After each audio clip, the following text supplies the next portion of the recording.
اعوذ باللہ من الشیطان الرجیم بسم اللہ الرحمن الرحیم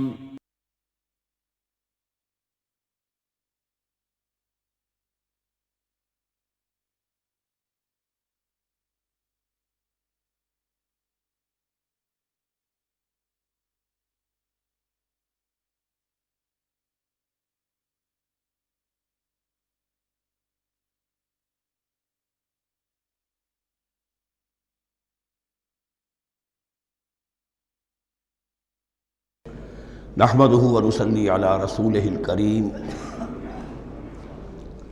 اما بعد فاعوذ بالله من الشيطان الرجيم بسم الله الرحمن الرحيم ليس البر ان تولوا وجوهكم قبل المشرق والمغرب۔ یہ آیت قرآن مجید کی اس اعتبار سے عظیم ترین آیت ہے۔ نیکی کی حقیقت کیا ہے، اس کی جڑ کیا ہے، بنیاد کیا ہے، اس کی روح کیا ہے، اس کے مظاہر کیا ہیں۔ مظاہر میں اولین شے کون سی ہے، ثانین کون سی ہے، ثالثاً کون سی ہے، اور اس پر ایک پورا علم الاخلاق جو قرآن کا ایک مکمل کتاب تصنیف کی جا سکتی ہے۔ ایتھکس، قرآنک ایتھکس کے لیے یہ آیت ایک یوں سمجھیے کہ جڑ اور بنیاد ہے۔ لیکن یہ سمجھ لیں کہ یہ آیت یہاں آئی کیوں ہے۔ پس منظر میں وہی تحویل قبلہ ابھی ہے۔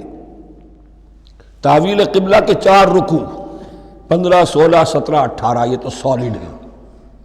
اس سے پہلے 14ویں رکوع میں آیت تھی للہ المشرق والمغرب فأینما تولوا فثم وجہ اللہ۔ ادھر بھی پھر اتنی آیتیں چھوڑ کر پھر یہی لیس البر ان تولوا وجوہکم قبل المشرق والمغرب۔ نیکی یہی نہیں ہے کہ تم اپنے چہرے مشرق اور مغرب کی طرف پھیر دو۔ یہ نہیں کہا یہ نیکی نہیں ہے، نیکی یہی نہیں ہے، یہ بھی نیکی ہے۔ جو ظاہر ہوگا نیکی کا وہ بھی نیکی ہے، لیکن اصل شے اس کا باطن ہے۔ باطن صحیح ہے، نیک ہے تو حقیقت میں نیکی نیک ہے، ورنہ نہیں۔ وَلَٰكِنَّ الْبِرَّ، بلکہ نیکی تو اس کی ہے۔ اب یہاں سے شروع ہوا جو نیکی کی جڑ ہے، بنیاد ہے۔ مَنْ آمَنَ بِاللَّهِ وَالْيَوْمِ الْآخِرِ وَالْمَلَائِكَةِ وَالْكِتَابِ وَالنَّبِيِّينَ۔ سب سے پہلے ایمان، تاکہ تصحیح نیت ہو جائے۔ یہ جو ایمان لائے اللہ پر، یعنی جو نیکی کر رہا ہے صرف اللہ سے اجر کا طالب ہے۔ والیوم الآخر، اور قیامت کے دن پر کہ اس کا کوئی اجر دنیا میں نہیں، صرف آخرت میں مطلوب ہے۔ ورنہ آدمی سوداگری کرے، دکانداری کرے، کپڑا بیچے، کچھ اور بیچے، دین تو نہ بیچے۔ دین کا کام کر رہا ہے تو اس کے لیے سوائے اخروی نجات کے اور سوائے اللہ کی رضا کے کوئی اور شے مقصود نہ ہو۔ والملائکۃ والکتاب والنبیین، اور ایمان لایا فرشتوں پر اور کتابوں پر اور انبیاء پر۔ یہ تینوں مل کر ایک یونٹ بنتے ہیں۔ فرشتہ لایا دین، کتاب بن گئی، اور انبیاء پر آئی وہ کتاب۔ ایمان بالرسالت کا تعلق نیکی کے ساتھ یہ ہے کہ نیکی کا ایک مجسمہ تمہارے سامنے رہے، آئیڈیل، اسوہ۔ ایسا نہ ہو کہ اونچ نیچ ہو جائے۔ نیکیوں میں بھی ایسا ہوتا ہے، کچھ جذبات میں ایک طرف کو نکل گیا، کچھ جذبات میں ایک طرف کو نکل گیا۔ اس گمراہی سے بچنے کی ایک ہی شکل ہے کہ ایک مجسمہ مکمل، ایک اسوہ کاملہ سامنے ہو جس میں معتدل ہو تمام چیزیں، اور وہ ہمارے لیے اسوہ کاملہ محمد الرسول اللہ کی شخصیت ہے۔ نیکی کے ظاہر کے لیے ہم انہیں معیار سمجھیں گے، جو شے جتنی ان کی سیرت میں ہے اس سے زیادہ نہ ہو، اس سے کم نہ ہو۔ کوشش یہ ہو، آئیڈیل یہ ہو کہ بالکل انسان حضور صلی اللہ علیہ وسلم کے اسوہ کاملہ کی پیروی کرے۔ وَلَٰكِنَّ الْبِرَّ مَنْ آمَنَ بِاللَّهِ وَالْيَوْمِ الْآخِرِ وَالْمَلَائِكَةِ وَالْكِتَابِ وَالنَّبِيِّينَ وَآتَى الْمَالَ عَلَىٰ حُبِّهِ ذَوِي الْقُرْبَىٰ وَالْيَتَامَىٰ وَالْمَسَاكِينَ وَابْنَ السَّبِيلِ، اور دیا اس نے مال، یا دے وہ مال اس کی محبت کے علی الرغم، علی حبہ اللہ کی طرف نہیں ہے، علی حب المال، علی الرغم مال محبوب ہے پھر بھی وہ خرچ کر رہا ہے، ذوی القربہ قرابت داروں پر، والیتامى یتیموں پر، والمساکین محتاجوں پر، وابن السبیل مسافر پر، والسائلین اور مانگنے والوں پر، وفی الرقاب اور لوگوں کی گردنیں چھڑانے میں۔ گویا کہ نیکی کے مظہر میں اولین مظہر یہ ہے انسانی ہمدردی۔ اگر یہ نہیں ہے تو نیکی نہیں ہے۔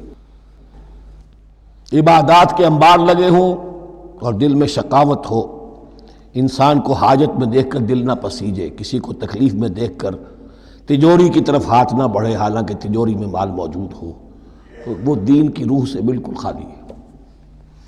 یا آپ سورہ آل عمران میں پڑھیں گے لن تنالوا البر حتى تنفقوا مما تحبون، تم نیکی کے مقام کو پہنچ ہی نہیں سکتے جب تک کہ خرچ نہ کرو اس میں سے جو تمہیں پسند ہے۔ جس سے طبیعت گھبرا گئی، اکتا گئی، کپڑے میں جو بوسیدہ ہو گئے وہ دے دیے، حاتم طائی کی قبر کو لات مار دی، وہ نہیں، جو شے پسند ہے اگر اس میں سے نہیں دیتے تو نیکی کو پہنچ بھی نہیں سکتے، تمہیں ہوا بھی نہیں لگے گی۔ وَأَقَامَ الصَّلَاةَ وَآتَى الزَّكَاةَ، دیکھیے نماز اور زکوٰۃ اب آ رہے ہیں، یہ ہے حکمت دین کہ ایک ہے روح دین، وہ ہے ایمان، اور جو اس کے مظاہر ہے، مظہر اول انسانی ہمدردی، نمبر دوم ہے پھر نماز اور زکوٰۃ، اور یہاں زکوٰۃ کو علیحدہ ذکر کیا ہے، اور اس آیت کا حضور نے حوالہ دیا ان فی المال لحقا سوى الزکاۃ۔ دیکھو کچھ لوگوں نے سمجھا بس ہم نے زکوٰۃ نکال دی تو حق ادا ہو گیا پورا، بڑی بے وقوفی ہے۔ مال میں حق ہے زکوٰۃ کے سوا بھی، اور اب آپ نے یہ آیت پڑھی، دیکھو اس آیت میں کیا ہے، زکوٰۃ کا تذکرہ بعد میں ہو رہا ہے، وَآتَى الْمَالَ عَلَىٰ حُبِّهِ ذَوِي الْقُرْبَىٰ وَالْيَتَامَىٰ وَالْمَسَاكِينَ وَابْنَ السَّبِيلِ وَالسَّائِلِينَ وَفِي الرِّقَابِ وَأَقَامَ الصَّلَاةَ وَآتَى الزَّكَاةَ۔ اس کی کیا حکمت ہے کہ ایمان کو تر و تازہ رکھنے کے لیے نماز ہے، اقم الصلاۃ لذکری، اور انسانی ہمدردی میں مال خرچ کرنے کے جذبے کو پروان چڑھانے کے لیے برقرار رکھنے کے لیے زکوٰۃ ہے۔ اتنا تو دو نا کم سے کم، بوتل کا منہ تو کھلے، کارک تو نکلے اس کا، اگر بوتل کا کارک نکل جائے گا تو شاید اس میں سے کچھ شربت اور بھی نکل آئے، تو زکوٰۃ ہے تو کارک کے مانند 2.5% ہے، کیا ہے، لیکن یہ کہ اس سے پھر کچھ اور بھی نکلے گا۔ جو زکوٰۃ بھی نہیں دیتا اس نے کیا کرنا؟ وَالْمُوفُونَ بِعَهْدِهِمْ إِذَا عَاهَدُوا، اور وہ کہ جو اپنے عہد کو پورا کرنے والے ہیں جب کوئی عہد کر لیں۔ سب سے بڑا عہد اللہ سے کیا، لَسْتُ بِرَبِّكُمْ قَالُوا بَلَىٰ، پھر عہد شریعت کا ہے کہ جو ہم نے کیا اللہ کے ساتھ، پھر آپس میں جو بھی معاہدے ہو جائیں، اور معاملات انسانی سارے کے سارے معاہدات کی شکل میں۔ شوہر اور بیوی کا معاملہ بھی ایک معاہدہ ہے، marriage is a social contract. شوہر کی ذمہ داریاں ہیں، اس کے فرائض ہیں، بیوی کی ذمہ داریاں اس کے فرائض ہیں، شوہر کے حقوق ہیں، بیوی کے حقوق ہیں۔ پھر جو بھی امپلائر امپلائی ریلیشن شپ ہے، معاہدہ ہے، کانٹریکٹ ہے۔ جو ہمارا آپ کا پولیٹیکل سسٹم ہے وہ بھی معاہدوں کے اوپر مبنی ہے، بڑا بزنس جو ہے وہ کانٹریکٹ پہ چلتا ہے۔ تو اگر ایک چیز پیدا ہو جائے کہ جو عہد کر لیا ہے اسے پورا کرنا ہے، تو ساری اسٹریم لائننگ ہو جائے گی تمام معاملات کی۔ وَالْمُوفُونَ بِعَهْدِهِمْ إِذَا عَاهَدُوا وَالصَّابِرِينَ فِي الْبَأْسَاءِ وَالضَّرَّاءِ وَحِينَ الْبَأْسِ، اور خاص طور پر صبر کرنے والے فقر و فاقہ میں، جنگ کی حالت میں اور تکلیف میں۔ یعنی ایک نیکی ہے بدھ مت کے بھکشوؤں کی نیکی، ایک نیکی یہ ہے، یہ نیکی باطل کو چیلنج کرتی ہے، یہ نیکی خانقاہوں تک محدود نہیں ہوتی، یہ نیکی صرف انفرادی سطح تک محدود نہیں رہتی۔ جو نیکی اللہ چاہتا ہے وہ یہ ہے کہ اب باطل کا سر کچلنے کے لیے میدان میں آؤ، اور جب باطل کا سر کچلنے کے لیے میدان میں آؤ گے تو خود بھی تکلیفیں اٹھانی پڑیں گی۔ صحابہ کرام کو بھی جانیں دینی پڑی ہیں، سینکڑوں صحابہ نے جام شہادت نوش کیا۔ تو آخری چوٹی کیا ہے؟ گویا کہ سمم بونم جس کو کہتے ہیں ایتھکس کے اندر، کہ اس نظریہ اخلاق میں سب سے اونچی منزل کون سی ہے؟ وہ سمم بونم جو ہے اسلام کا، وَالصَّابِرِينَ فِي الْبَأْسَاءِ وَالضَّرَّاءِ وَحِينَ الْبَأْسِ وَلَا تَقُولُوا لِمَنْ يُقْتَلُ فِي سَبِيلِ اللَّهِ أَمْوَاتٌ بَلْ أَحْيَاءٌ وَلَكِنْ لَا تَشْعُرُونَ۔ وہ آیت یاد کر لیجئے، اولئک الذین صدقوا، یہ ہیں لوگ جو سچے ہیں۔ دعوت و نیکوکاری کا بہت سو کو ہے، یہ ہیں وہ لوگ کہ جو سچے ہیں۔ وَأُولَئِكَ هُمُ الْمُتَّقُونَ، اور یہی حقیقت میں متقی ہیں۔ تمہارے ذہنوں میں کوئی اور نقشے بیٹھے ہوئے ہیں، کوئی لباس ہے، وضاقتہ ہے، بس یہ بڑا متقی آدمی ہے۔ تقویٰ اس کا نام ہے، یعنی یہ پوری انسانی شخصیت کا ایک ہیولہ ہے، ایک پوری انسانیت کا ایک فرد کا نقشہ کھینچ دیا گیا کیریکٹر کا، اس کے اندر روح ایمان اور خارج میں اس ترتیب کے ساتھ دین کی یہ تقاضے اور نیکی کے یہ مظاہر موجود ہیں۔ اللہم ربنا اجعلنا منہم، اللہم ربنا اجعلنا منہم۔ اب اس کے بعد کچھ وہی جو معاملات انسانی ہیں اس پر اب بحث، جیسا کہ میں نے کہا تھا کہ ایک لڑی ہے شریعت کی، معاملات کی۔ یہ تو بڑے بڑے پھول جو تھے آیت الآیات اور آیت البر۔ یا ایھا الذین آمنوا کتب علیکم القصاص فی القتلی، اہل ایمان تم پر لازم کر دیا گیا ہے مقتولوں کا بدلہ لینا۔ قتلہ قتیل کی جمع بھی ہے اور مقتول سے یہ مصدر بھی ہو سکتا ہے کہ تمہارے لیے یعنی اس معاملے میں سہل انگاری صحیح نہیں ہے۔ انسانی تمدن کی جڑ کٹتی ہے جب کسی معاشرے کے اندر انسان کا خون بہانا عام ہو جائے، تمدن کی جڑ کٹ جائے گی۔ تو قصاص تم پر واجب ہے۔ یا ایھا الذین آمنوا کتب علیکم القصاص فی القتلی الحر بالحر والعبد بالعبد والانثى بالانثى۔ ایک آزاد کی جگہ آزاد ہی قتل کیا جائے گا۔ آزاد نے قتل کیا ہے تو ظاہر بات ہے وہ آزاد ہی اس کی جگہ قتل ہوگا۔ یہ نہیں وہ کہے میرا غلام لے جاؤ، میرے 2 غلام لے لو، نہیں۔ والعبد بالعبد، اور عبد کی جگہ عبد ہی ہوگا، جس نے قتل کیا وہی قتل کیا جائے گا۔ والانثى بالانثى، اور اگر قتل کرنے والی عورت ہے تو وہ عورت ہی قتل ہوگی۔ اس میں چونکہ وہاں بہت سے رواج مختلف تھے، بہت سے معیار بھی مختلف تھے۔ اگر اوسی خزرجی کو قتل کر دے تو 1/3 خون بہا، 3 گنا خون بہا، اور خزرجی اوسی کو قتل کرے تو 1/3 خون بہا، یہ ان کا قانون تھا۔ اسی طرح یہ کہ آزاد میں اور غلام میں فرق تھا، لیکن ہماری شریعت میں اگرچہ یہ طویل بڑا مضمون ہے اور اس میں کافی فقہا کے اقوال ہیں مختلف، لیکن امام ابو حنیفہ رحمۃ اللہ علیہ کا قول یہی ہے کہ تمام مسلمان آپس میں کفو ہیں، برابر ہیں، لہذا یہاں کوئی فرق نہیں کیا جائے گا قتل کے مقدمات میں۔ فمن عفی لہ من اخیہ شیء فاتباع بالمعروف واداء الیہ باحسان، پھر جس کو معاف کر دیا جائے کوئی شے اس کے بھائی کی جانب سے، یعنی جو مقتول ہے اس کے ورثاء اگر کہتے ہیں صاحب ہم اس کی جان بخشنے کو تیار ہیں، چاہے وہ خون بہا لے لیں یا ویسے ہی معاف کر دیں، تو جو بھی کچھ خون بہا طے ہوا ہو اداء الیہ باحسان فاتباع بالمعروف، تو اس کی پیروی کی جائے معروف طریقے پر اور ادائی کی جائے خوبصورتی کے ساتھ۔ ذالک تخفیف من ربکم ورحمہ، یہ تمہارے رب کی طرف سے تخفیف ہے، آسانی کی ہے اور رحمت ہے، اور اس کی رحمت ہونا بہت واضح ہے۔ اگر یہ شکل نہ ہو تو پھر قتل در قتل کا سلسلہ جو ہے وہ جاری رہتا ہے، لیکن اگر یہ ہو گیا کہ قاتل کو لا کے سامنے کھڑا کر دیا، لو بھائی اب تمہارے ہاتھ میں اس کی جان ہے، چاہو تو یہ قتل کر دیا جائے گا، چاہو احسان کرنا چاہو بخشنا چاہو ویسے ہی بخش دو، چاہو تو خون بہا لے لو۔ اس سے کیا ہوگا کہ وہ دشمنیوں کا جو دائرہ ہے وہ پھر سمٹ جاتا ہے، بڑھتا نہیں۔ اس میں بڑی رحمت ہے اللہ کی طرف سے۔ قانون جو ہے اسلام میں قتل کا، اس میں مدعی ریاست نہیں ہوتی۔ آج کل ہمارے ہاں غلطی یہ ہے، مدعی ریاست بن جاتی ہے۔ یہ مدعی ہوتا ہے یہاں پر جو بھی مقتول کے ورثاء ہیں، اور کسی کو صدر کو کیا، صدر کے باپ کو بھی اختیار نہیں ہے کہ کسی قاتل کو معاف کر دے۔ قاتل کو معاف کرنے کا جو اختیار ہے وہ صرف مقتول کے ورثاء کو ہے، کوئی صدر نہیں کر سکتا۔ ہمارے دستور میں ہے، پوری شرع پوری ایک شق موجود ہے۔ فمن اعتدی بعد ذلک فلہ عذاب علیم، اور جو اس کے بعد بھی حد سے تجاوز کرے گا تو اس کے لیے دردناک اور بہت بڑا عذاب ہوگا۔ وَلَكُمْ فِي الْقِصَاصِ حَيَاةٌ يَا أُولِي الْأَلْبَابِ لَعَلَّكُمْ تَتَّقُونَ، اور اے ہوش مندو قصاص میں زندگی ہے تمہارے لیے۔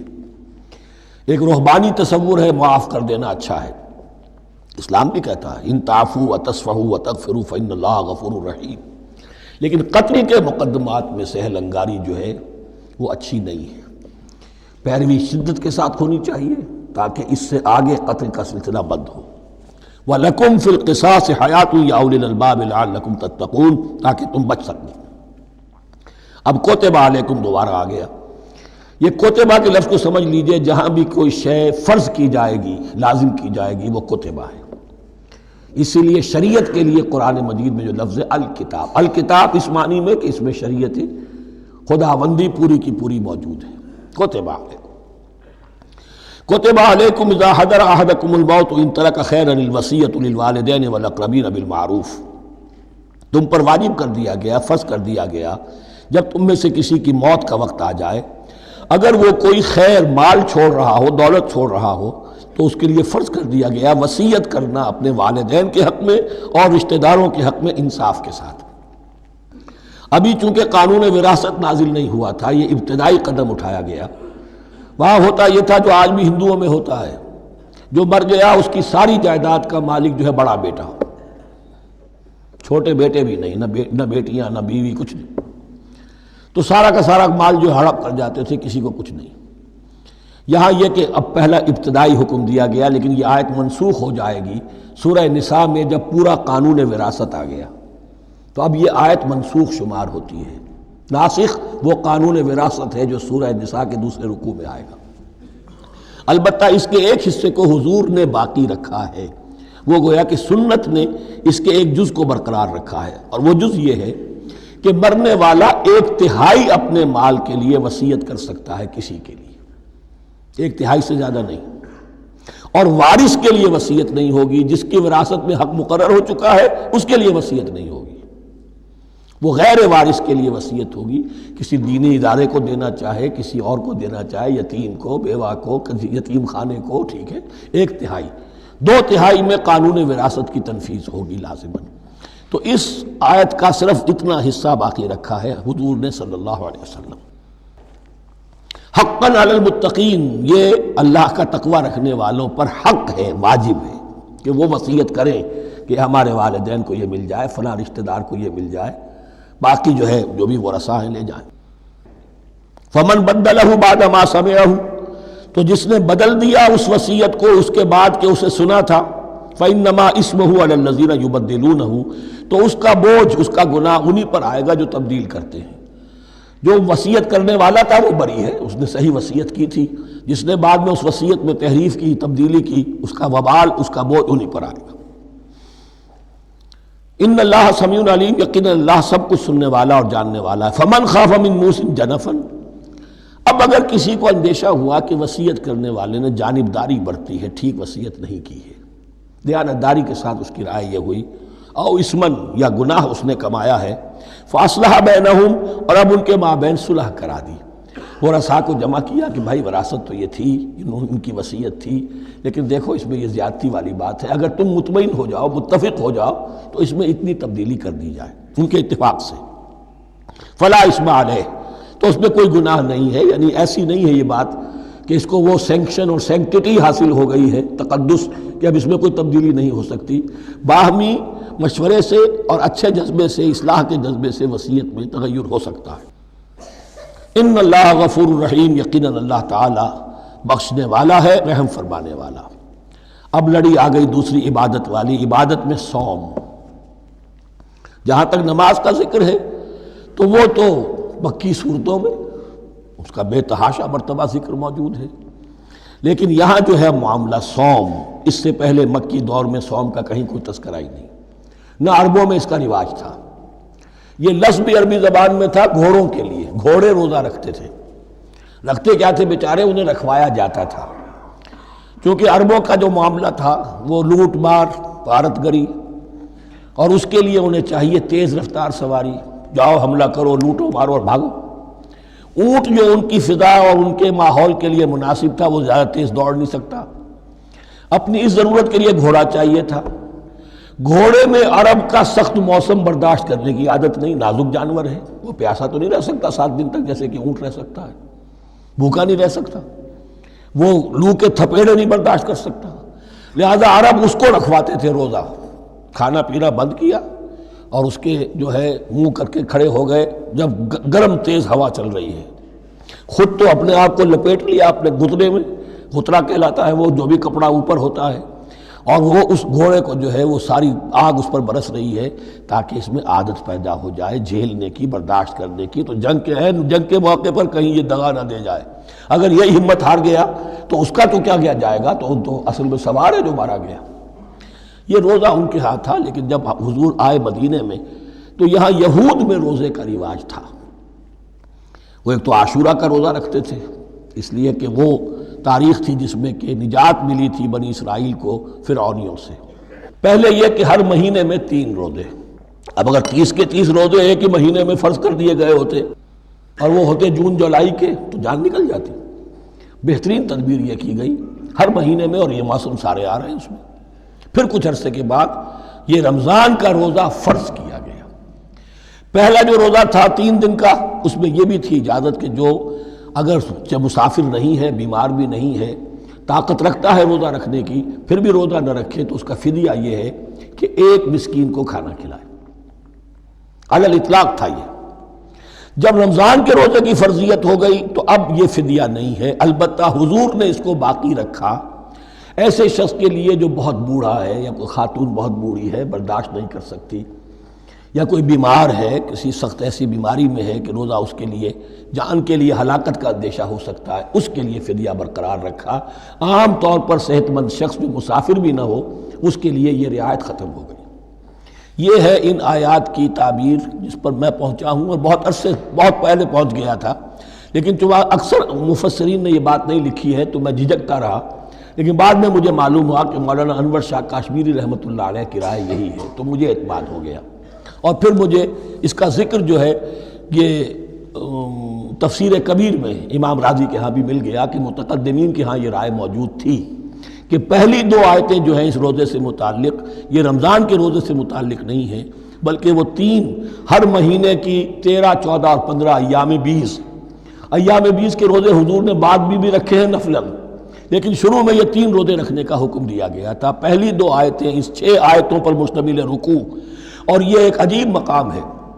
قرآن مجید کے احکام بہت دفعہ ہے، نماز کے احکام قرآن میں بہت دفعہ ہیں، کہیں وضو کا ہے، کہیں تیمم کا ہے، کہیں اور نماز خوف کا ہے، مختلف جگہوں پر، لیکن صوم کی عبادت پر یہ 6 آیات کامل ہیں، مکمل ہیں۔ اس کی حکمت، اس کی غرض و غایت، اس کے احکام سب کے سب اس میں آ گئے۔ اب پہلی 2 آیتیں کون سی ہیں؟ یا ایھا الذین آمنوا کتب علیکم الصیام کما کتب علی الذین من قبلکم لعلکم تتقون۔ اے ایمان والو، تم پر بھی فرض کیا گیا روزہ رکھنا، جیسے کہ فرض کیا گیا تھا تم سے پہلوں پر، تاکہ تمہارے اندر تقویٰ پیدا ہو جائے۔ وہ جنگ کے لیے کرواتے تھے گھوڑوں کو تیار، تمہیں تقویٰ کے لیے اپنے آپ کو تیار کرنا ہے، بھوک کو قابو میں رکھ سکو، شہوت کو قابو میں رکھ سکو، پیاس کو برداشت کر سکو۔ اللہ کی راہ میں جنگ کے لیے تمہیں نکلنا ہوگا، اس میں بھوک بھی آئے گی، پیاس بھی آئے گی، اپنے آپ کو تیار کرو جہاد کے لیے۔ اور یہ بات واضح ہو جائے گی، اگلے رکوع سے قتال کی بحث شروع ہو جائے گی۔ روزے کی یہ گفتگو ہو رہی ہے تمہیداً قتال کے لیے، جیسے گھوڑوں کو تیار کیا جاتا تھا، صوم رکھوایا جاتا تھا قتال کے لیے۔ ایام معدودات، گنتی کے چند دن ہیں، یہ گویا کہ ثبوت ہے اس کا کہ یہ 2-3 دن سے زیادہ، معدود جو ہے وہ عربی زبان میں 9 سے زیادہ نہیں ہو سکتا۔ معدودہ جب آئے گا، ایام معدودات، یہ جمع جو ہے جمع قلت کہلاتی ہے۔ معدودات، معدودہ بڑی سے بڑی رقم ہو سکتی ہے، لیکن معدودات جمع قلت ہے۔ گنتی کے چند روز ہیں۔ فمن کان منکم مریضا، ان میں بھی یہ رعایت ہے کہ جو تم میں سے بیمار ہو، او علی سفر، یا سفر پر ہو، فعدۃ من ایام اخر، تو وہ تعداد پوری کر لے دوسرے دنوں میں۔ وعلی الذین یطیقونہ، اور جو اس کی طاقت رکھتے ہوں، فدیۃ طعام مسکین، وہ فدیہ دیں 1 مسکین کا کھانا کھلانا۔ ان آیات کی تفسیر میں جیسا کہ میں نے عرض کیا مفسرین کے بہت سے اقوال ہیں، اب میں اس کی بحث میں نہیں جا سکتا، جو میں نے اپنے مطالعے کے بعد رائے قائم کی ہے میں صرف وہی بیان کر رہا ہوں کہ اس وقت، اور یہ امام راضی کے الفاظ ہیں کہ یہ فرضیت علی تعیین نہیں تھی بلکہ علی تخییر تھی۔ فرض تو ہے روزہ، لیکن اس کا بدل بھی دیا جا رہا ہے، اگر تم نہیں رکھنا چاہتے تو تم 1 مسکین کو کھانا کھلا دو۔ تو گویا کہ تدریجاً انہیں لانا تھا، چونکہ اس بات کے وہ پہلے سے عادی نہیں تھے۔ فمن تطوع خیرا فهو خیر اللہ، اور جو اپنی جی سے، اپنی مرضی سے خیر کرنا چاہے تو اس کے لیے خیر ہے، روزہ بھی رکھے اور مسکین کو کھانا بھی کھلائے، دونوں کام کرے، تو اس میں کوئی رکاوٹ تو نہیں، اس کے لیے بہتر ہوگا۔ وَأَن تَصُومُوا، اور دیکھو اگر روزہ رکھو، خیر لکم ان کنتم تعلمون، یہ تمہارے لیے بہتر ہے اگر تم جانو۔ اب یہاں بھی ایک طرح کی رعایت کا انداز ہے۔ اب آ رہی ہیں 2 آیتیں جو خاص رمضان کے روزے سے متعلق ہیں، حکمت اور غرض و غایت۔ پھر ایک آیت طویل آئے گی احکام، اور پھر ایک آیت آئے گی لٹمس ٹیسٹ۔ یہ 6 آیتیں۔ شہر رمضان الذی انزل فیہ القرآن، رمضان کا مہینہ وہ ہے جس میں قرآن نازل کیا گیا۔ ہدی للناس وبینات من الہدی والفرقان، لوگوں کے لیے ہدایت اور ہدایت کی بھی روشن بینات باتیں، والفرقان اور حق و باطل میں فرق کر دینے والی چیز۔ فمن شہد منکم الشہر، تو جو کوئی بھی پائے اس مہینے کو، یا جو شخص بھی مقیم ہو اس مہینے میں، مسافر نہ ہو، فلیصم، اس پر لازم ہے کہ روزہ رکھے۔ اب وہ وجوب علی التخییر ختم ہو گیا، اب وجوب علی التعیین، اب یہ لازم ہے، یہ رکھنا ہے۔ ایک رعایت باقی رکھی، ومن کان مریضا او علی سفر فعدۃ من ایام اخر، جو بیمار ہے یا یہ کہ سفر پر ہے وہ تعداد پوری کر لے دوسرے دنوں میں۔ یرید اللہ بکم الیسر ولا یرید بکم العسر، اللہ تمہارے ساتھ آسانی چاہتا ہے، سختی نہیں چاہتا۔ یہ لوگ اپنے اوپر سختیاں جھیلتے ہیں، شدید جو ہے سفر کے اندر بھی روزہ رکھے ہوئے، حالانکہ یہاں اجازت دی ہوئی ہے۔ یہ بلکہ حضور نے ایک مرتبہ ایک سفر میں کافی سرزنش کی، کچھ ایک جہاد اور قتال پہ نکلے تھے، لیکن کچھ لوگوں نے اس سفر میں بھی روزہ رکھ لیا۔ نتیجہ یہ ہوا کہ سفر کے بعد جہاں منزل میں اب جا کر خیمے لگانے تھے وہ نڈھال ہو کر گر گئے، جن لوگوں کا روزہ نہیں تھا انہوں نے پھر وہ خیمے لگائے، منزل کا کام کیا۔ تو حضور نے فرمایا کہ لیس من البر الصیام فی السفر، روزے رمضان اس میں سفر میں روزہ رکھنا کوئی نیکی کا کام نہیں ہے۔ لیکن ہمارا تصور اور ہے، 105 بخار چڑھا ہوا ہے، روزہ نہیں کھولوں گا میں، روزہ تو میں نے رکھا ہوا، یا روزہ تو میں نہیں چھوڑوں گا۔ حالانکہ جہاں رعایت اللہ کی ہے اس رعایت سے فائدہ نہ اٹھانا ایک طرح کا کفران نعمت ہے۔ وَلِتُكْمِلُوا الْعِدَّةَ، لیکن تمہیں عدت اور تعداد اب پوری کرنی ہوگی۔ وہ جو تھی ایک رعایت کہ فدیہ دے کر فارغ ہو جاؤ، وہ نہیں ہے۔ وَلِتُكَبِّرُوا اللَّهَ عَلَىٰ مَا هَدَاكُمْ، اور تاکہ تم تکبیر کرو اللہ کی اس پر کہ جو اس نے ہدایت تمہیں عطا فرمائی۔ وَلَعَلَّكُمْ تَشْكُرُونَ، اور تاکہ تم شکر کر سکو اس نعمت عظمیٰ کا جو قرآن حکیم کی شکل میں تمہیں دی گئی ہے۔ اس موضوع پر میرا کتابچہ عظمت صوم اور عظمت صیام و قیام قرآن، اس میں یہ سارے مضامین تفصیل سے آئے ہیں، کیا حکمت ہے، کیا غرض و غایت ہے، کیا مقصد ہے، اور آخری منزل کیا ہے، وَإِذَا سَأَلَكَ عِبَادِي عَنِّي فَإِنِّي قَرِيبٌ۔ مطلوب تو یہ ہے کہ تمہارا جو یہ جسم حیوانی ہے یہ کچھ کمزور پڑے، روح ربانی جو تم میں پھونکی گئی ہے اسے تقویت حاصل ہو۔ دن میں روزہ رکھو، اس حیوانی وجود کو ذرا کمزور کرو، دباؤ اس کے تقاضوں کو، رات کو کھڑے ہو جاؤ، اللہ کا کلام سنو اور پڑھو، تاکہ تمہاری روح کی آبیاری ہو، اس پر حیات، آب حیات کا ترشح ہو۔ نتیجہ کیا نکلے گا؟ تمہارے اپنے اندر سے ایک پیاس ابھرے گی، وَإِذَا سَأَلَكَ عِبَادِي عَنِّي فَإِنِّي قَرِيبٌ، تقرب الی اللہ کا جذبہ پیدا ہوگا۔ تو اے نبی، جب میرے بندے، ایسے بندے آپ سے میرے بارے میں سوال کریں، ان کو بتا دیجئے میں قریب ہوں، دور نہیں ہوں۔ یہ حقوق انسانی کا میرے نزدیک دنیا میں سب سے بڑا میگنا کارٹا ہے۔ اللہ اور بندے کے درمیان کوئی فصل نہیں ہے، فصل اگر ہے تو تمہاری اپنی خباثت ہے، اگر تمہاری نیت میں فساد ہے، حرام خوری تو کرنی ہی کرنی ہے، تو اب کس منہ سے اللہ سے دعا کرو گے؟ پھر جاؤ گے کسی پیر کے پاس، آپ دعا کر دیجئے، یہ نذرانہ حاضر ہے۔ یہ طریقہ کیا ہے؟ انسان کا نفس حائل ہے اور کوئی نہیں، ورنہ ہم تو مائل بے کرم ہیں، کوئی سائل ہی نہیں، راہ دکھنا ہے کسی رہنوی منزل ہی نہیں، کوئی پوپ نہیں، کوئی پنڈت نہیں، کوئی پادری نہیں، کوئی پیر نہیں، کوئی نہیں، جب چاہو اللہ سے ہم کلام ہو جاؤ۔ اس سے بڑا حق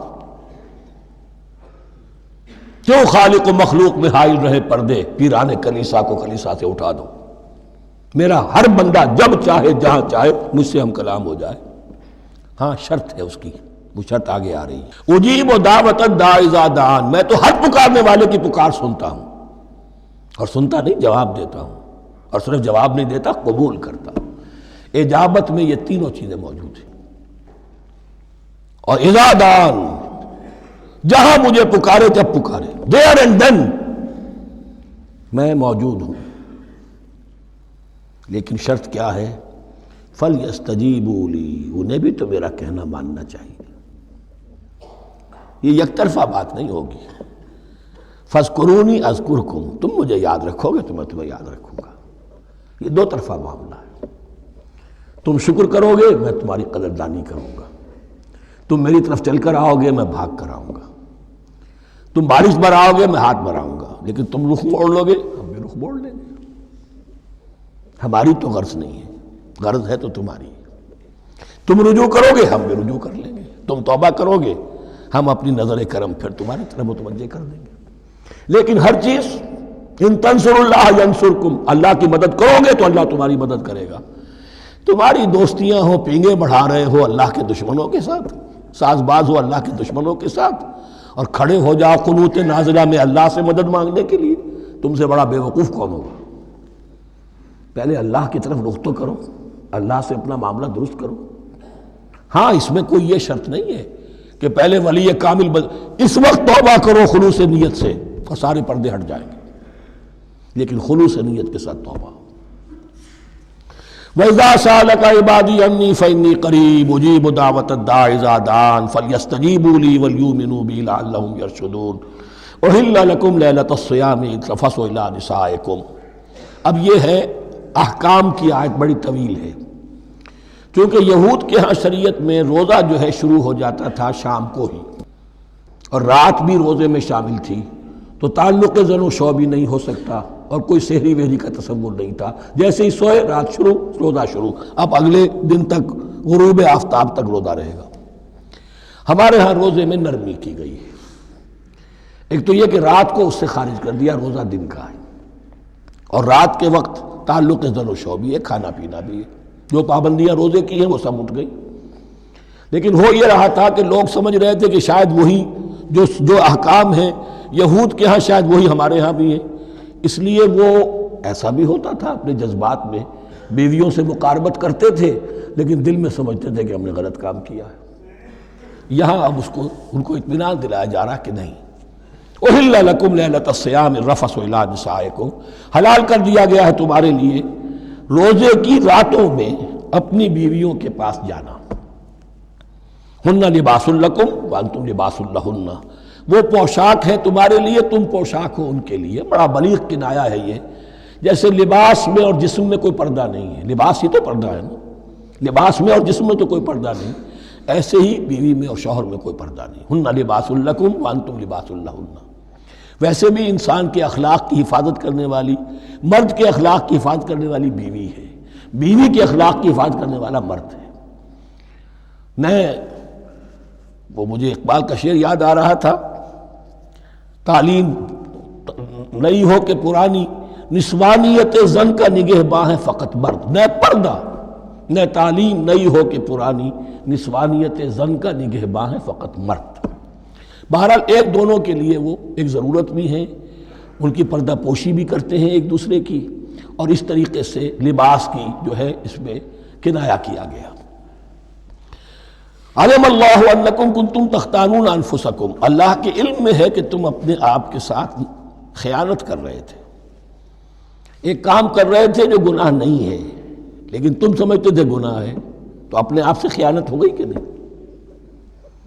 اصلاً وہ گناہ نہیں تھا لیکن تمہارے علم میں نہیں تھا، لیکن تم یہ سمجھتے ہوئے بھی کہ یہ ممنوع ہے، اس کا ارتکاب کر رہے تھے۔ علم اللہ انکم کنتم تختانون انفسکم فتاب علیکم، تو اللہ نے تم پر نظر رحمت فرمائی، وعفا عنکم، اور بخش دیا، معاف کر دیا، جو بھی خطائیں ہو گئی ہیں وہ سب کے سب معاف سمجھو۔ فالآن باشروہن، اب ان کے ساتھ جو بھی تعلق زن و شے ہے وہ قائم کرو، وابتغوا ما کتب اللہ لکم، اور تلاش کرو، حاصل کرو جو کچھ اللہ نے تمہارے لیے لکھ دیا ہے۔ کیا لکھ دیا ہے؟ ایک تو اولاد، تعلق زن و شو میں، اور ایک سکون ہے کہ جو اللہ تعالیٰ نے اس میں رکھا ہے، لِتَسْكُنُوا إِلَيْهَا، قرآن مجید میں یہ الفاظ آئے، ایک تسکین ہے، سکون ہے، اعصاب کا تناؤ جو ہے وہ اس کے بعد جو ہے اس کے اندر ایک سکون کی کیفیت پیدا ہو جاتی ہے۔ اور یہی اس میں حکمت ہے کہ حضور اپنے ہر سفر میں ہم ایک زوجہ محترمہ کو ضرور ساتھ رکھتے تھے، اس لیے کہ قائد کو، سپہ سالار کو کسی وقت بڑی ایسی یعنی پریشان کن صورتحال میں فیصلے کرنے پڑتے ہیں، جذبات پر دباؤ ہوتا ہے اور اعصاب پر دباؤ ہوتا ہے، تو ساتھ اگر کوئی اہلیہ بھی موجود ہو تو اس میں اور اس کے بہترین مواقع سیرت میں آئے ہیں، وہ پھر کسی وقت میں بیان کروں گا۔ وَابْتَغُوا مَا كَتَبَ اللَّهُ لَكُمْ وَكُلُوا وَاشْرَبُوا حَتَّى يَتَبَيَّنَ لَكُمُ الْخَيْطُ الْأَبْيَضُ مِنَ الْخَيْطِ الْأَسْوَدِ مِنَ الْفَجْرِ، اور کھاؤ اور پیو یہاں تک کہ واضح ہو جائے تمہارے لیے سفید دھاری فجر کی سیاہ دھاری سے۔ یعنی یہ پاؤں پھٹنے کے لیے استعارہ ہے کہ جب سفیدہ نمایاں ہوتا ہے ایک لکیر کی طرح، پاؤں پھٹ گئی، اس وقت تک کھانے پینے کی چھوٹ ہے، سحری جو ہے آپ کر سکتے ہیں، بلکہ کلو واشربو، کھاؤ اور پیو۔ اور اس کی حدیث میں تاکید آئی ہے، اور یہ بھی فرمایا ہمارے اور یہود کے روزے کے مابین سحری جو ہے وہ فرق ہے۔ تسحروا فإن فی السحور برکہ، سحری ضرور کیا کرو اس لیے کہ سحری میں برکت ہے۔ ثم اتموا الصیام الی اللیل، پھر رات تک روزے کو پورا کرو۔ اب رات تک میں اکثر فقہا کے نزدیک غروب آفتاب مراد ہے، اہل تشیع اس سے ذرا آگے جاتے ہیں کہ رات کا لفظ آیا ہے تو ذرا اور غروب آفتاب پر چند منٹ گزر جائے، لیکن ہمارے اہل سنت کے ہاں غروب آفتاب جو ہے وہی گویا کہ یہ اس کی غایت ہے۔ وَلَا تُبَاشِرُوهُنَّ وَأَنْتُمْ عَاكِفُونَ فِي الْمَسَاجِدِ، لیکن یہ رعایت جو تمہیں دی جا رہی ہے اس میں ایک استثناء ہے، جب تم معتکف ہو مسجدوں میں تو پھر اپنی بیویوں سے کوئی تعلق قائم نہ کرو۔ وَلَا تُبَاشِرُوهُنَّ، مت ان سے مباشرت کرو، وَأَنْتُمْ عَاكِفُونَ فِي الْمَسَاجِدِ، جبکہ تم مسجدوں میں اعتکاف میں ہو، آخری عشرے میں جو اعتکاف ہوتا ہے۔ تِلْكَ حُدُودُ اللَّهِ فَلَا تَقْرَبُوهَا، یہ اللہ کی حدود ہے، ان کے قریب مت جاؤ۔ بعض جگہ پر آتا ہے فلا تعتدوها، ان حدود کو عبور نہ کرو، ان سے تجاوز نہ کرو۔ تو حرام تو یہی شے ہوگی کہ حدود سے تجاوز کیا جائے، لیکن احتیاط اس میں ہے to keep at a safe distance, ذرا دور رہو۔ آخری حد تک چلے جاؤ گے تو اندیشہ ہے کہ کہیں اس حد کو کراس نہ کر جاؤ۔ فلا تقربوها، اللہ کے حدود سے ذرا ایک سیف ڈسٹینس کے اوپر رہنا ضروری ہے۔ کذالک یبین اللہ آیاتہ للناس، اسی طرح اللہ تعالیٰ واضح کرتا ہے اپنی نشانیاں لوگوں کے لیے، لعلہم یتقون، تاکہ وہ تقوی کی روش اختیار کر سکیں، بچ سکیں۔ اب وہ لٹمس ٹیسٹ والی آیت آ گئی، تقوی کا ٹیسٹ کیا ہے؟ روزہ اس لیے فرض کیا کہ تقوی پیدا ہو جائے، یہ سارے احکام تمہیں دیے جا رہے ہیں تاکہ تمہیں تقوی پیدا ہو جائے۔ ٹیسٹ کیا ہے؟ تقوی کا لٹمس ٹیسٹ عقل حلال،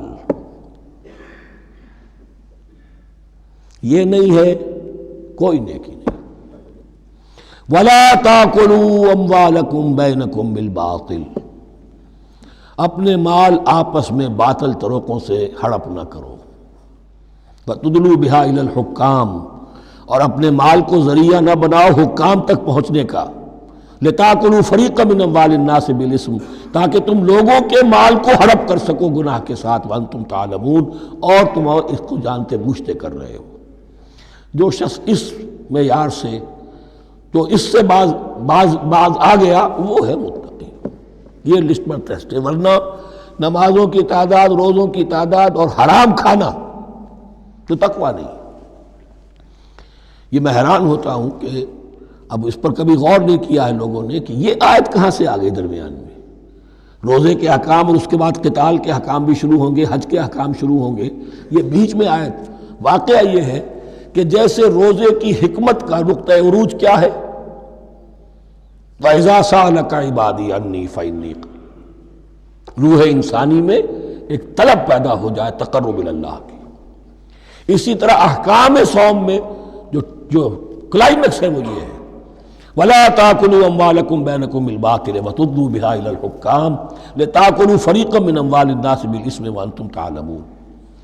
يَسْأَلُونَكَ عَنِ الْأَهِلَّةِ، اے نبی آپ سے پوچھ رہے ہیں چاند کی گھٹتی بڑھتی صورتوں کے بارے میں۔ قُلْ هِيَ مَوَاقِيتُ لِلنَّاسِ وَالْحَجِّ، کہہ دیجئے یہ لوگوں کے لیے ایک اوقات کا تعین ہے، کیلنڈر ہے، اور حج کے لیے۔ اب دیکھو آپ کو معلوم ہے کہ یہ اللہ تعالیٰ نے ایک کیلنڈر لٹکا دیا ہے، معلوم ہو گیا یہ چاند پہلی تاریخ ہو گئی، کچھ دنوں کے بعد آپ نے دیکھا معلوم ہوتا ہے کہ اب ایک ہفتہ گزر گیا ہے، آدھا چاند ہو گیا ہے، 2 ہفتے ہو گئے، پورا چاند ہو گیا ہے، پھر نے گھٹنا شروع کیا۔ تو یہ گویا کہ لوگوں کے لیے اوقات کار کی تعین کے لیے، اور خاص طور پر سب سے اہم شے حج، اور یہ نوٹ کیجئے، صوم کے بعد حج اور حج کے ساتھ قتال۔ حج وہ عبادت ہے جو ایک خاص جگہ پر ہو سکتی ہے، نماز ہر جگہ ہو سکتی ہے، روزہ ہر جگہ ہو سکتا ہے، عبادت اور ہر جگہ ہو سکتی ہے، اور زکوٰۃ ہر جگہ دی جا سکتی، حج تو وہی ہوگا۔ اور وہ تھا اس وقت زیر تسلط مشرکین کے، اور مشرکین کے تسلط سے نکالنے کے لیے قتال لازم تھا۔ اس قتال کے لیے صبر پہلے پیدا ہونا ضروری ہے۔ جو گھوڑوں کو روزہ رکھواتے تھے پہلے خود روزہ رکھو، یہ ترتیب ہے، ربط ہے۔ صوم کے احکام فوراً حج اور قتال کے احکام۔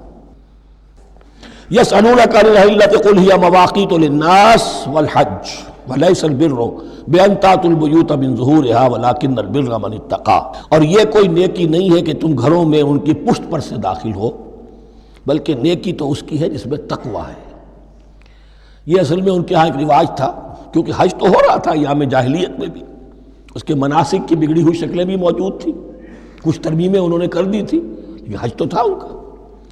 وہ یہ کرتے تھے جب گھر سے مکے سے نکل گئے احرام باندھ کر، اب اگر کسی ضرورت سے گھر واپس جانا پڑ گیا تو سمجھتے تھے کہ احرام باندھ کر نکل آئے ہیں، اب دروازے سے تو نہیں جا سکتے، گھسیں گے کہیں پیچھے سے کہیں اوپر سے پھاند کر دیوار آئیں گے، اور اسے سمجھتے تھے بڑا تقویٰ ہے یہ۔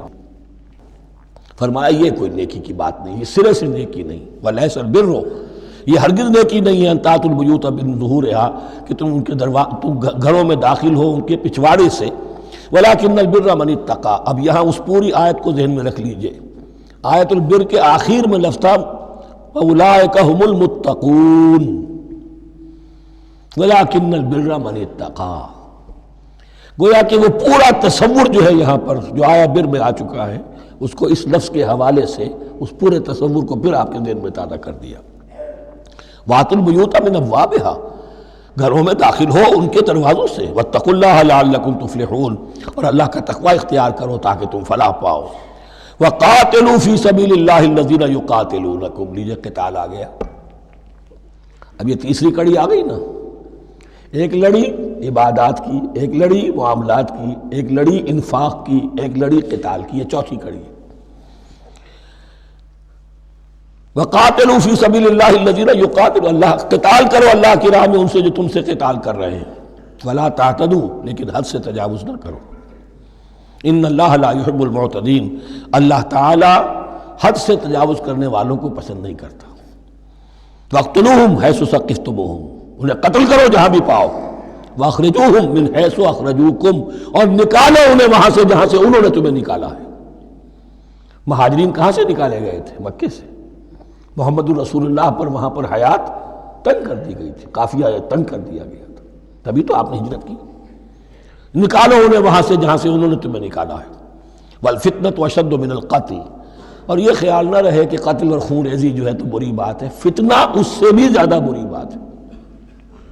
فتنہ کیا ہے؟ ایسے حالات جن میں کہ انسان اللہ خدائے واحد کی بندگی نہ کر سکے، اسے غلط کاموں پر مجبور کیا جائے، حرام خوری پر مجبور ہو گیا ہو، یہ سارے حالات فتنہ ہیں۔ تو قتل اور خون ریزی اتنی بری شے نہیں ہے جتنی فتنہ۔ والفتنة اشد من القتل ولا تقاتلوهم عند المسجد الحرام حتى يقاتلوكم فيه، ہاں مسجد حرام وہ چونکہ اسے تو امن کی جگہ بنا دیا گیا ہے، ان سے جنگ مت کرو مسجد حرام کے پاس جو بھی حرم کا علاقہ ہے، حتیٰ یقاتلوکم، یہاں تک کہ وہ خود تم سے قتال کریں اس میں۔ فَإِن قَاتَلُوكُمْ، پھر اگر وہ تم سے قتال کرتے ہیں، جنگ کرتے ہیں، فَاقْتُلُوهُمْ، تو قتل کرو انہیں۔ كَذَلِكَ جَزَاءُ الْكَافِرِينَ، یہی بدلہ ہے کافروں کا۔ وَفَإِنِ انْتَهَوْا فَإِنَّ اللَّهَ غَفُورٌ رَحِيمٌ، اگر وہ باز آ جائے تو اللہ غفور اور رحیم ہے۔ وَقَاتِلُوهُمْ حَتَّى لَا تَكُونَ فِتْنَةٌ وَيَكُونَ الدِّينُ لِلَّهِ۔ اب جب یہ جنگ کا مرحلہ شروع ہو گیا ہے دعوت محمدی کے سلسلے میں صلی اللہ علیہ وسلم، تو مسلمانوں جان لو، ایک دور تھا 12-13 برس تک تمہیں حکم تھا کفو ایدیکم، مارے کھاؤ ہاتھ نہ اٹھاؤ۔ اب یہ نیا دور آ گیا ہے، تمہاری دعوت و تحریک جو ہے وہ نئے دور میں داخل ہو گئی ہے۔ اب جب تمہاری تلواریں نیام سے باہر آ گئی ہیں، اب یہ نیام میں نہ جائیں جب تک کہ فتنہ بالکل ختم نہ ہو جائے اور دین اللہ ہی کے لیے ہو جائے، اللہ کا دین قائم ہو جائے۔ یہ آیت دوبارہ آئے گی اور زیادہ نکھری ہوئی شان کے ساتھ سورہ انفال میں، وَقَاتِلُوهُمْ حَتَّى لَا تَكُونَ فِتْنَةٌ وَيَكُونَ الدِّينُ كُلُّهُ لِلَّهِ، دین کل کا کل، جز نہیں، دین کی بالادستی پوری انسانی زندگی پر، انفرادی بھی اجتماعی بھی، اور اجتماعی کے بھی سارے پہلو، politico socio economic system totally وہ اللہ کے احکام کے تابع ہو۔ وَقَاتِلُوهُمْ حَتَّى لَا تَكُونَ فِتْنَةٌ وَيَكُونَ الدِّينُ لِلَّهِ فَإِنِ انْتَهَوْا فَلَا عُدْوَانَ إِلَّا عَلَى الظَّالِمِينَ، پھر اگر وہ باز آ جائے، صلح چاہے تو ٹھیک ہے، پھر ظالموں کے اوپر جو ہے سوائے ظالموں کے کسی پر زیادتی جائز نہیں۔ الشہر الحرام بالشہر الحرام، حرمت والا مہینہ بدلہ ہے حرمت والے مہینے کا، والحرمات قصاص، اور حرمات کے اندر بھی بدلہ ہے۔ فَمَنِ اعْتَدَىٰ عَلَيْكُمْ فَاعْتَدُوا عَلَيْهِ بِمِثْلِ مَا اعْتَدَىٰ عَلَيْكُمْ، تو جو کوئی بھی تم پر زیادتی کرتا ہے، دست درازی کرتا ہے، تو تم بھی اس کے خلاف کارروائی کرو، اقدام کرو جیسے کہ اس نے تم پر زیادتی کی۔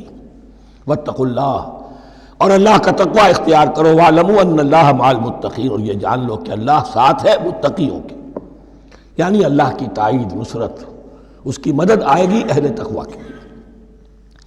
اب دیکھیے وہ تیسری کڑی یہاں بہت چھوٹی سی آئی ہے، قتال کی ذرا زیادہ بڑی کڑی آ گئی ہے اور یہ چھوٹی سی کڑی آ رہی ہے۔ قتال کے لیے لازم ہے انفاق بھی۔ جنگ کیسے ہوگی اگر فوج کے لیے ساز و سامان نہ ہو، رسد کا اہتمام نہ ہو، ہتھیار نہ ہو، سواریاں نہ ہو، کیسے ہوگی جنگ؟ وَأَنفِقُوا فِي سَبِيلِ اللَّهِ وَلَا تُلْقُوا بِأَيْدِيكُمْ إِلَى التَّهْلُكَةِ، خرچ کرو اللہ کی راہ میں اور مت ڈالو اپنے آپ کو اپنے ہاتھوں ہلاکت میں۔ یعنی اللہ کا دین اس وقت اسے احتیاج ہے، وہ پیسہ چاہتا ہے، جیسے حضور نے تبوک کے موقع پر عام اپیل کی اور آپ اپنے مال کو لے کر بیٹھے ہوئے ہیں، تو گویا کہ آپ نے اپنے آپ کو ہلاکت میں خود ڈال دیا۔ یہ انفاق ہے، جہاد بالمال۔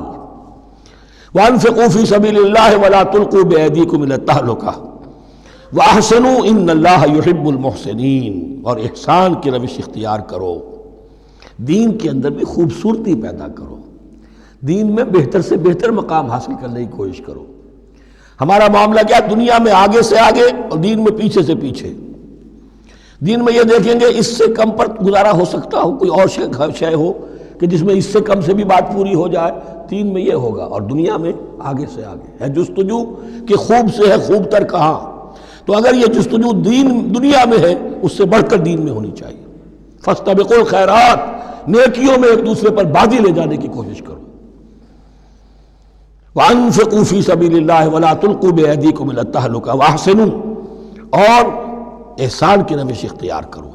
ان اللہ یحب المحسنین، یقیناً اللہ تعالی محسنین کو، ان لوگوں کو کہ جو درجہ احسان پر فائز ہو جائیں، محبت کرتا ہے، انہیں پسند کرتا ہے۔ یہ حدیث جبرائیل اگر ذہن میں ہو تو 3 درجے ہیں، جیسے میں نے آج بتایا آپ کو، وَنَحْنُ لَهُ مُسْلِمُونَ وَنَحْنُ لَهُ عَابِدُونَ وَنَحْنُ لَهُ مُخْلِصُونَ۔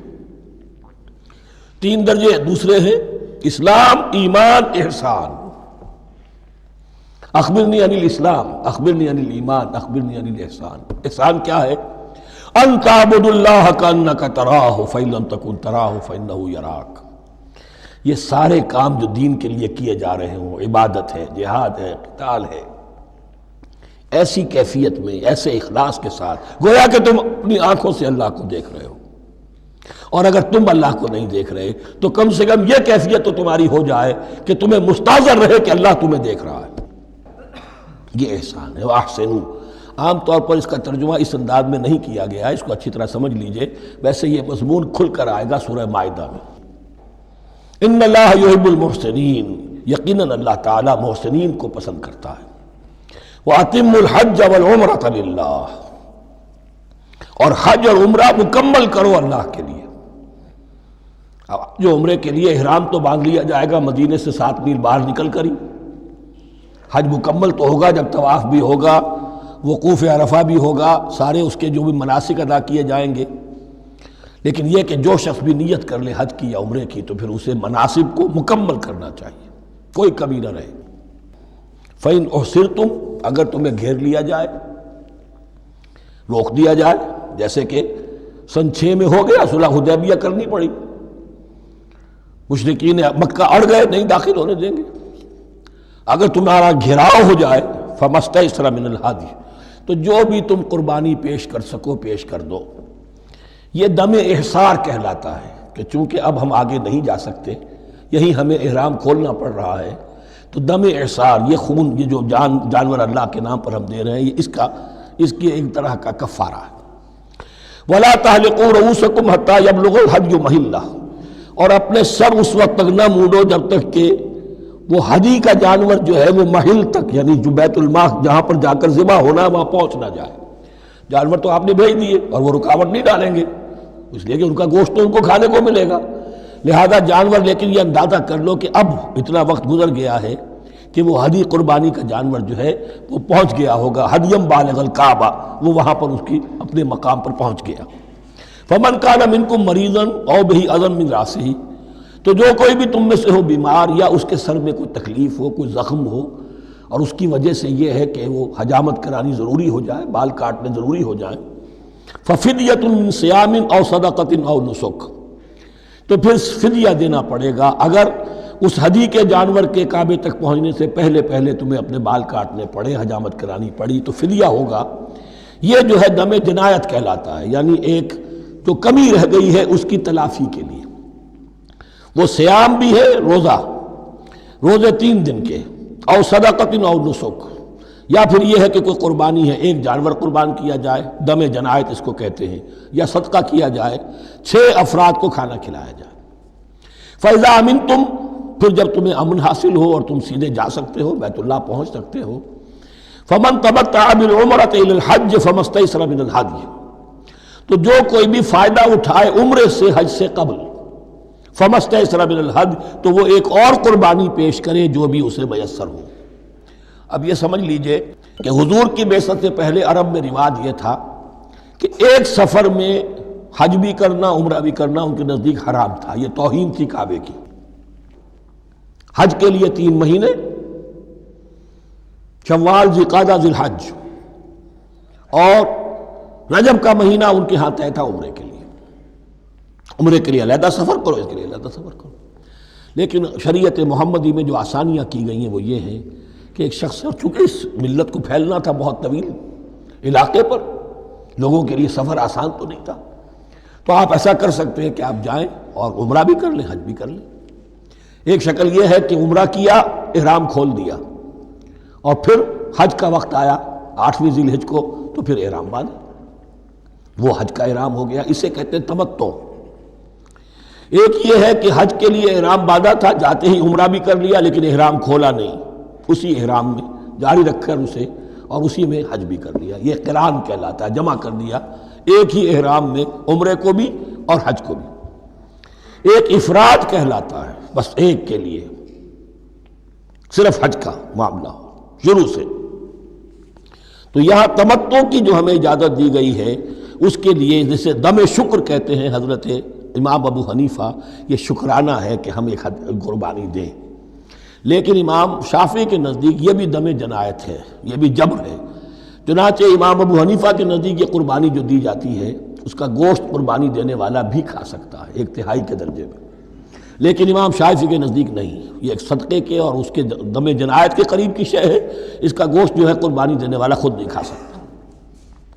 فَمَن لَّمْ يَجِدْ، اب اگر کسی کے پاس نہیں ہے یہ ہدیہ پیش کرنے کو، فَصِيَامُ ثَلَاثَةِ أَيَّامٍ فِي الْحَجِّ، تو اب اس پر لازم ہے کہ حج میں 3 روزے رکھے، 7ویں، 8ویں اور 9ویں ذی الحج کو روزہ رکھے غیر ایام حج میں۔ 10ویں کا روزہ نہیں ہو سکتا، وہ عید کا دن ہے، یوم النحر ہے۔ وَسَبْعَةٍ إِذَا رَجَعْتُمْ، اور 7 روزے رکھو جب کہ تم واپس چلے جاؤ، اپنے گھروں میں جا کر 7 روزے رکھو۔ تِلْکَ عَشَرَةٌ کاملہ، یہ 10 روزے ہوں گے مکمل۔ ذَلِكَ لِمَن لَّمْ يَكُنْ أَهْلُهُ حَاضِرِ الْمَسْجِدِ الْحَرَامِ، لیکن یہ رعایت کہ حج اور عمرہ ایک ہی سفر میں کر لیا جائے اور ایک ہی احرام میں کر لیا جائے یا 2 احراموں میں کیا جائے، یا یہ کہ ان دونوں کو جمع کرنے کی شکل جو ہے، یہ ایک رعایت ہے کن کے لیے؟ ذَلِكَ لِمَن لَّمْ يَكُنْ أَهْلُهُ حَاضِرِ الْمَسْجِدِ الْحَرَامِ، جس کے اہل و عیال مسجد حرام کے قریب نہیں رہتے، دور سے آ رہے ہیں، تو ظاہر بات ہے کہ ان کے لیے رعایت ہوگی۔ وَاتَّقُوا اللَّهَ، اللہ کا تقوی اختیار کرو، وَاعْلَمُوا، اور جان لو، ان اللہ شدید العقاب، یقیناً اللہ تعالیٰ سزا دینے میں بھی بہت سخت ہے۔ بارک اللہ لی ولکم فی القرآن العظیم ونفعنی وإیاکم بالآیات والذکر الحکیم۔